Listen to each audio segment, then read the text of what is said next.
પોતાની માંગણી સંતોષવા માટે પાણીની ટાંકી પર ચઢેલા શોલે ફિલ્મના વીરુ એટલે કે ધર્મેન્દ્રના એ યાદગાર સીનને કોઈ નથી ભૂલ્યું। ત્યારે હવે નર્મદામાં એક ખેડૂતે શોલેવાળી કરી છે અને ગામ આખાને ધંધે લગાડી દીધું। નર્મદાના કેવડિયા ગામનો રહીશ અને ખેડૂત ગણપત તડવી બિલકુલ શોલેના ધર્મેન્દ્રની જેમ જ BSNLના ટાવર પર ચડી ગયો અને જો જમીનનું વળતર ચૂકવવાની પોતાની માંગણી નહીં સંતોષાય તો આપઘાત કરવાની ચીમકી ઉચ્ચારી દીધી, જેના કારણે ગ્રામજનોથી લઈને ઉચ્ચ અધિકારીઓમાં ભારે દોડધામ મચી ગઈ। આસપાસથી પસાર થતા સ્થાનિકોએ પોલીસને જાણ કરતા યુવકને ઉતારવા પોલીસ અને વહીવટી તંત્ર દોડી આવ્યું।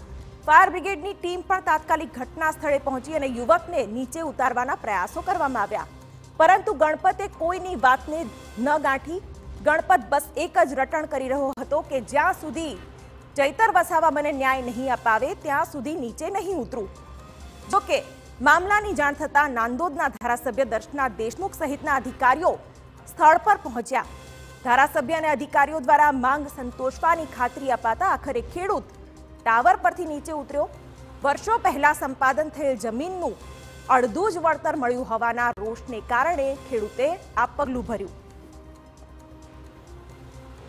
એમને અમે વિનવણી કરી, ગણપતભાઈના દીકરાઓને પણ કહ્યું કે તમે તમારા પિતાશ્રી સાથે ટેલિફોનિક સંપર્ક કરીને એમને નીચે ઉતરવા માટે કહો, અને આપણે અધિકારીઓ પાસેથી એમનું લેખિતમાં એક બાહેધરી માંગીએ છીએ કે ભાઈ આ પ્રશ્નનો તાત્કાલિક ધોરણે સરકારશ્રીમાં રજૂઆત કરવામાં આવે અને સરકારશ્રીની રજૂઆત કરીને પણ એનું ફોલોઅપ કરવામાં આવે। એવું નથી કે રજૂઆત કર્યા પછી એ પ્રશ્નને છોડી દેવું, પરંતુ એનું રેગ્યુલર ફોલોઅપ થાય અને રેગ્યુલર ફોલોઅપ કરીને આ પ્રશ્નનું તાત્કાલિક ધોરણે નિકાલ કરવામાં આવે એ પ્રમાણેની બાહેધરી અહીંના અધિકારીઓ અને જમીન સંપાદન જે અધિકારીઓ છે એ વિભાગ દ્વારા એમની પાસેથી લેવામાં આવે।